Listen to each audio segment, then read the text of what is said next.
a freelance Delta tutor this year, but I've had the privilege of working and seeing lots of different IH schools. I'm going to vent slightly because one of the things that particularly frustrates me when people talk about IH or think about IH is that they think it's a franchise. They assume that it's a little bit like McDonald's or Starbucks and that people pay to join the network and then they open a school that looks exactly the same as every other IH in the world. And if there's one thing that IHs aren't, it's identical. And that's something that I've learned over the last few years. So I'm going to take you on a tour of all the schools that I've been to.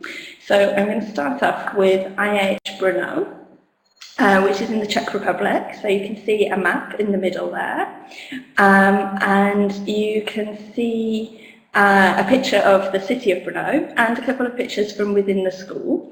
So IH Brno has about 35 teachers. Some of them are full-time, some of them are part-time. There's a mixture of natives and Czech teachers, and there are also 3 teachers who are non-native and non-Czech from different countries, including from Germany, for example.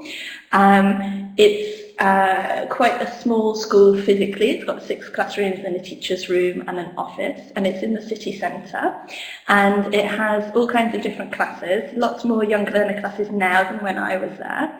And it's a great training ground for new teachers. There's a lot that you can learn from all of the teachers there. Okay, sorry, I'm just going to restart my webcam. Okay, and I was at IH Brno for 3 years as a teacher. It was the first place that I started. The next school that I went to was IH Newcastle. So being in the UK, it was very different to being in Brno. So in Newcastle, in Brno, I was teaching classes that were over the course of a year, and I met my students once or twice a week. In Newcastle, I had intensive classes, so my students had either 10 or 20 hours of classes a week with the option of an extra 5 hours in the personal study programme room, which is what you can see in the bottom right-hand corner. And I also had the opportunity to take them out quite a lot if I wanted to. So in the bottom left, you can see the trip that we took to St James's Park, for example. That's a much bigger school than the one that I worked at in Brno. If I remember rightly, there were 15 or 16 classrooms, and there were students from all over the world. And it was a 4-storey building right in the city centre. They had their own cafe, and it was very, very different to IH Brno. After I left Newcastle, I went to while I was in Newcastle, I went to IH London for 2 weeks to do the Distance Delta Orientation course. IH London is quite similar to Newcastle in that the students come for a short period of time. It's very, very busy, and it's very close to Covent Garden in London.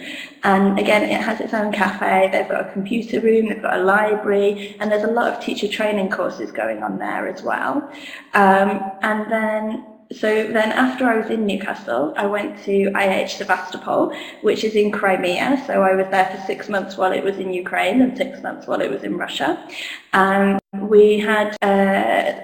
It's quite a new school. It's only in its 4th academic year now, or the 3rd year when I was there, and I was the Director of Studies there. We had about 100 students, and the photo you can see at the bottom is the entire team when I first started there, minus 1 receptionist. So that's what you've got there is the receptionist and the Director of Studies and all the teachers.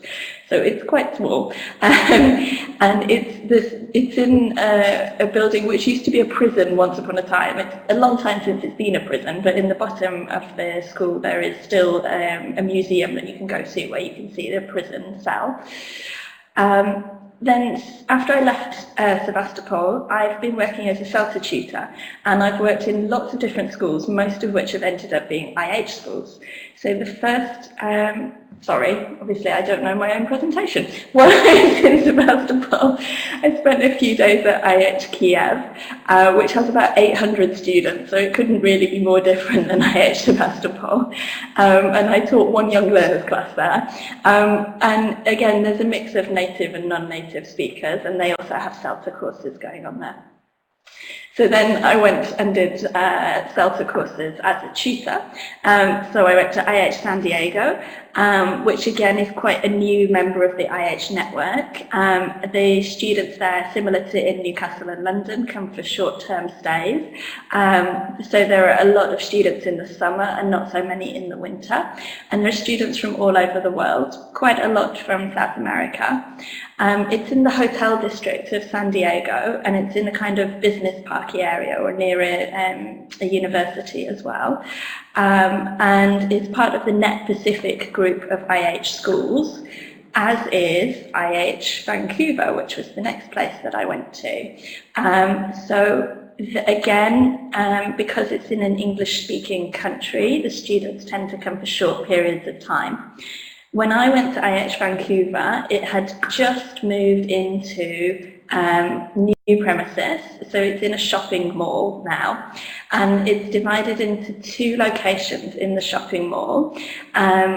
With a cinema, there's a cinema upstairs, and it's just on the edge of Chinatown. And what you can see there is my group of CELTA trainees. We had 18 CELTA trainees, again from all over the world, mostly Canadian and American, but we had some from other countries as well. So after I went to IH Vancouver, I spent 2 months in IH Chiang Mai. I did 2 CELTA courses at IH Chiang Mai. IH Chiang Mai is the newest member of the IH network, if I have my facts right.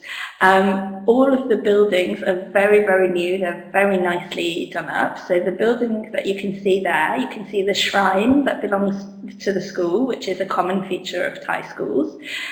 It's on its own site. That whole building behind you is the school and the office building. And then off to the left, which you can't see, is the cafe building. And you can also see in the bottom right-hand corner the IH water tower. So I've never seen another IH school with its own water tower. It does have the IH logo at the top. The top is painted yellow and the bottom part is painted blue. And at the moment in IH Chiang Mai, it's mostly CELTA courses, but they are starting to build up the students there as well, so the general English courses, and it's owned by IH Bangkok, so they're kind of sister schools, and it's in a rural area a bit south of the school, so it's surrounded by paddy fields, and the part of the city that it's in is kind of, the city of Chiang Mai is gradually moving out, so eventually it will be in the city, but at the moment it's not. So you're teaching to the sound of roosters in the background. Not been to another school quite like it. And the other thing with IH Chiang Mai is they're also building their own school accommodation, which you can't see but is immediately, well, you can kind of see it in front of the water tower. It's between the school building and the water tower building. So after I was in IH Chiang Mai, I'm at the place where I am right now. I'm at International House Palma, where I started on Monday. Palma is in Mallorca. And the school is part of the IHES group, which is the Eastern Spain group. I think it's got 6 different schools in it, if I remember rightly, including Barcelona, Zaragoza, Sabadell. And the school is part of the wider group, which includes, which is the IHLS group, which includes schools in Spain and South Africa, China, Belfast. The school is just on the edge of the centre of Palma. It has Spanish and English departments. There's a lot of Spanish students here, as in students coming to learn Spanish in the way that my students came to learn English when I was in Newcastle. And there's teacher training going on here as well. The next school that I'll be going to, or that I'll be moving to, is actually not in the presentation because I've only just found out. I'll be doing a CELTA course at IH Barcelona next month, so I'll be adding another IH school to the list. And then from August, I will be the Director of Studies at IH Bydgoszcz, and I've included it in my list because I went for a quick visit in January, and that's the sister school of IH Torun as well. And it's a great training ground for new teachers. It's the 25th birthday of the school next year. It's got about 800 students, about 20 teachers. And yeah, I'm really looking forward to going there in September. So that's the end of my whistle-stop tour, just over 10 minutes. And as Olga says, I will be doing a CELTA course in IHF again